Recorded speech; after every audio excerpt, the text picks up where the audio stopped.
Greed is the motivation behind so many crimes, including murder, that it's pretty much a cliche. If you want to solve a murder, first think, who stands to profit from this death?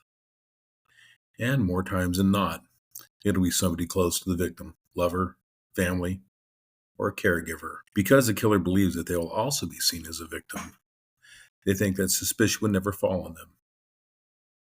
It's just easy money.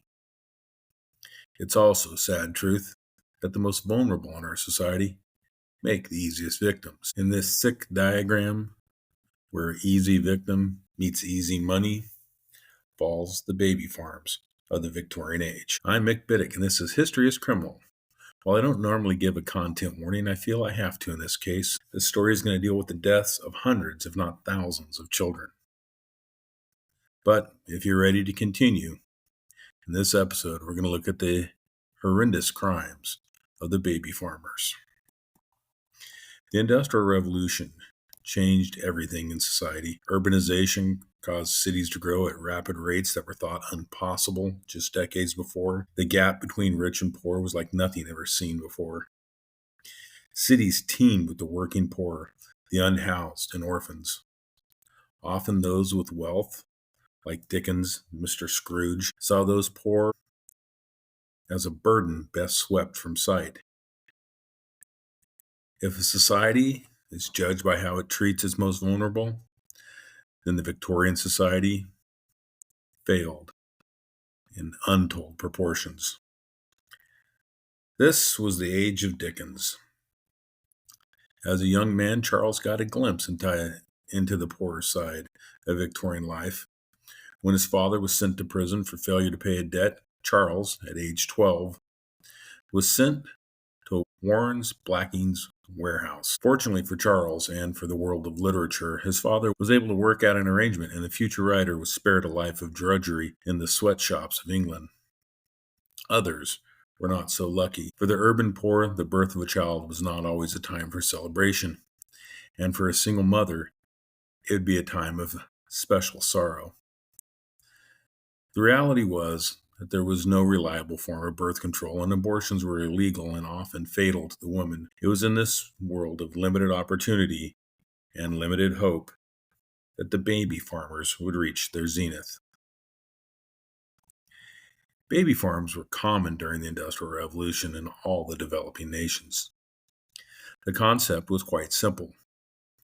If faced with an unwanted child, or one you just simply could not care for, you could, for a small weekly fee, pay a, quote, nurse to raise your child. These nurses were usually untrained and before 1872, totally unregulated. It's safe to think of these as small, private, for-profit orphanages. Some baby farmers even decided to be better to collect a larger fee up front instead of the small weekly fee in payment. It could cost up to £8, or about $1,200 today, to take in a baby. And if there was a father who had reason to keep the birth secret, the price could jump to up to £50, over £17,000 a day, or 20,000 US dollars. Of course, either way, it was a financial incentive to take in as many babies as possible. Adding to the growth of baby farms in England was a law passed in 1834 that allowed a woman to only get charitable aid if she agreed to go to the workhouse. So you literally could not get welfare unless you were willing to go to one of these workhouses. Now understand, a workhouse was used as a source of cheap labor for the growing industrial age. They could be extremely brutal with essentially no fit pay, more or less slave-type conditions, living in inhuman living conditions. To avoid the workhouse, women would turn to the baby farmers. In theory, baby farmers would raise the child, providing food, shelter. Some might even find a loving home for children among the better off members of society. At least, this is what women giving up their children were led to believe. In reality, once a child was taken into the baby farm, their odds of living to adolescence became remarkably low. Even the farms that were run on the up and up faced staggering mortality rates.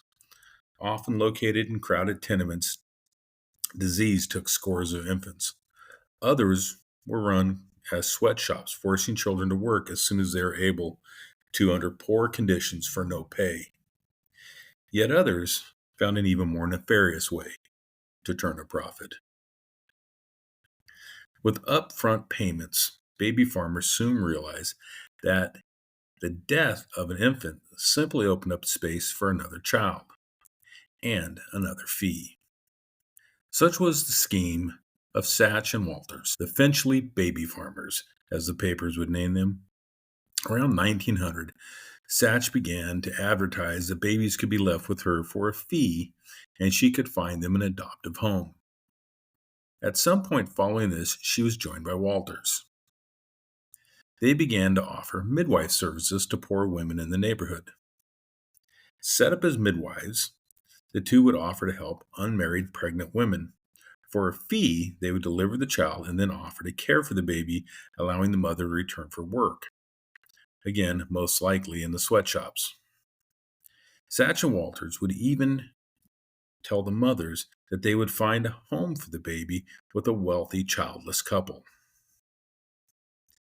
Once the children were in their care, they were neglected and abused. Often, children died of malnutrition or exposure.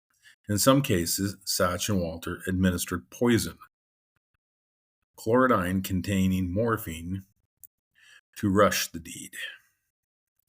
The two were able to operate for years going unnoticed. When children died, they were tossed into a trash heap along the Thames. In a sad side note, with the high cost of burials, the bodies of poor children were often discarded in a similar fashion. So when the bodies of babies in the trash didn't send up any red flags. So if you've ever wondered how horrible the conditions were during the Industrial Revolution in London, the fact that bodies of babies showing up in trash heaps along the river didn't alarm anybody should definitely cause you to realize how horrible this was. It wouldn't be until 1903, almost 30 years after regulations were first put in place to monitor the baby farms, that the couple would get caught. In an act of pure hubris, the home they were using for their farm was rented from a police officer. The landlord became suspicious about the death rate among the children in their care. Police then made a decision to watch Satch and Walter. At 9 a.m. on the 18th of November, Walter left her house carrying a bundle. An officer followed her to South Kensington Station and there stopped her. He identified himself and asked to see the baby. When Walters unwrapped the bundle, the child was dead. She claimed the child was so fussy that she'd given it 2 drops of chloride. Believe it or not, this was actually a common treatment for colicky babies at the time. But half an hour later, she saw the baby had died. A post-mortem examination showed the child had received a blow to the back of the head. An investigation uncovered both forensic as well as circumstantial evidence of multiple murders. On the 12th of November, Walter was also seen carrying a bundle. When a waitress saw the baby's face in the bundles, Walters told her that she was returning from the hospital and the child had a procedure. She told the waitress the child would wake up after about an hour.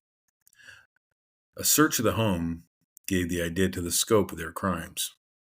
It was believed that at least 19 infants had died at their hands. The two were convicted of murder and sentenced to be hanged. There was an attempt actually to have their sentence commuted, but the authorities refused. On the 3rd of February 1903, the two became the first women to be hanged in the Holloway prison. It is also suspected that at least one of the pair were involved in the earlier murders of a child in 1899. One that the child's mother was hung for. The woman told the story of placing the child in the care of women for a short time. After retrieving the child, it died. Police, unable to find the other woman, charged the mother with this crime. Many believe that those other women were in fact either Satch and Walter or one of the two. The Finchley baby farmers were far from the only sick child killers to take advantage of the baby farming scheme. Amelia Dyer may have been one of the most prolific serial killers in history. By all accounts, Dyer seemed to have started out as a legitimate baby farmer, if there is such a thing. Amelia Dyer trained as a nurse before meeting a midwife named Elaine Dane. Dane herself was a baby farmer who would flee to the United States to avoid a run-in with authorities. It was after that meeting that Dyer began to use her own home as a baby farm.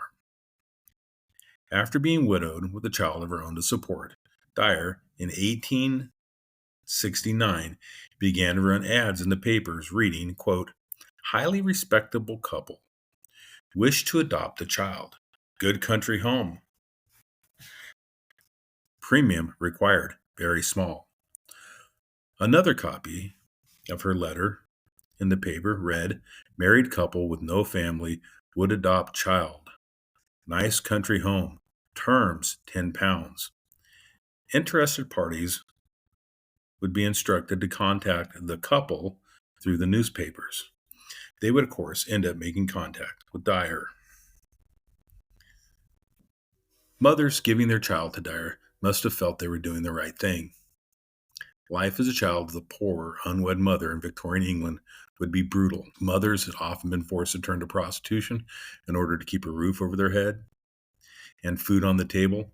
Surely a nice country home with a loving married couple would seem like the best life you could give your child. Some even held out hope that someday they might be able to retrieve their child.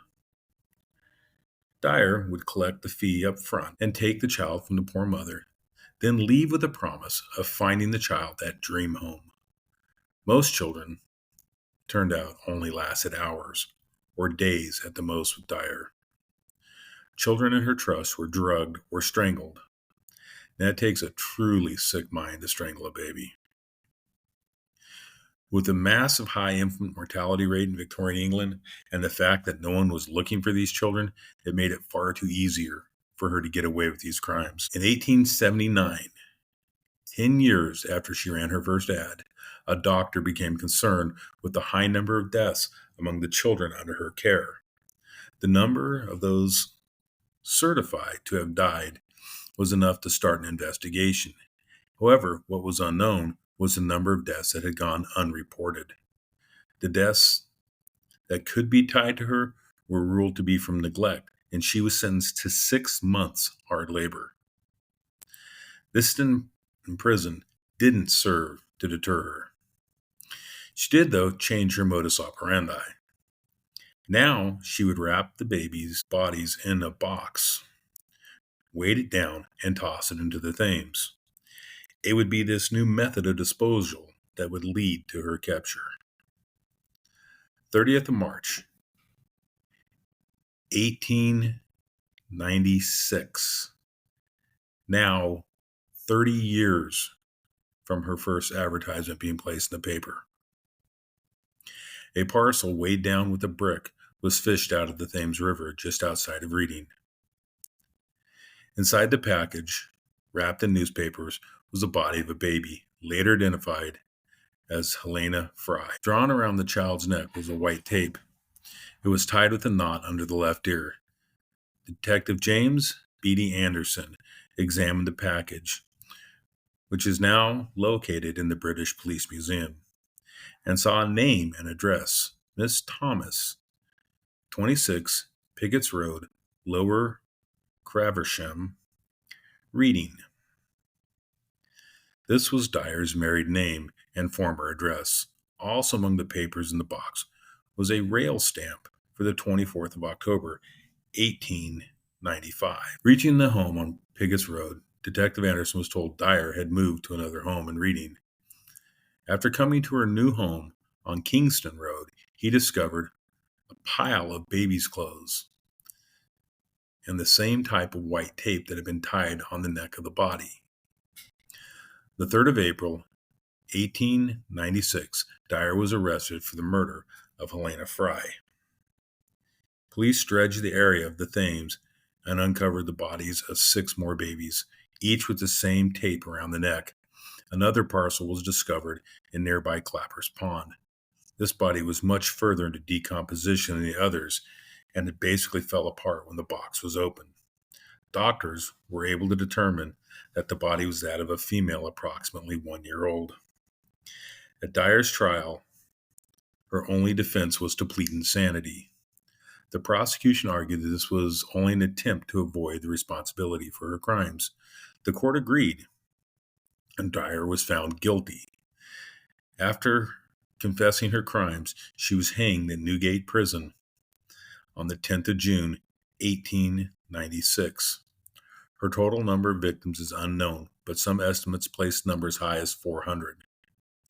She ran her baby farm for almost 30 years, and some eyewitnesses report as many as 6 babies coming into her home each day.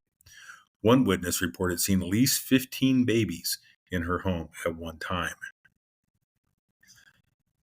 Baby farming would continue. After Margaret Walters was convicted in the drugging death of John Walter Cohen, the child of his 16-year-old unwed mother, Janet Cohen, English Parliament passed the Infant Life Protection Act. The law stated that any boarding house with 2 or more children under the age of 1 would have to be inspected and registered. Clearly, this did little to help, as both the Finchley baby farmers and Dyer operated well after these laws were in place. These crimes were not isolated to England either. In New Zealand, Minnie Dean became the only woman hanged in that country. Her crime? Child murder while running a baby farm. In Scandinavia, the crime even had a name: Engelmakers, or angel makers. In the 1920s to the 1940s, William and Lila Young ran a maternity home in Nova Scotia that housed between 800 and 1,200 children. Many of these children were sold at $10,000 apiece, with maybe 100 more dying of starvation. These unspeakable crimes were made possible by a society that saw the poor as a problem to be punished and pushed aside. The victims, the babies, the families that thought they were giving children a better life were trapped by a system that gave them nowhere to turn. The poor were little more than fodder for the exploding Industrial Revolution. Today, we still hear of baby farms. Often in the developing world, mothers are promised wealthy people in the developed world will adopt their babies. Too often, those children are trafficked into slave labor or the sex trade. It seems there will always be those evil people who want to take advantage of the most vulnerable in our society. Special thanks to our sources: 50 Female Serial Killers from Around the Globe by Priscilla Tidwells, BBC.com, NessieChic.com, and historyroom.co.uk, where we got the majority of our information. This has been History is Criminal. We'll be back in 2 weeks with hopefully a tale that's a little less depressing. Till then, you can check out my other podcast on Spotify, A Skeptic's Journey with Cryptids and Folklore. And if you liked it, tell a friend. And if you didn't like it, tell somebody you don't like, because never suffer alone.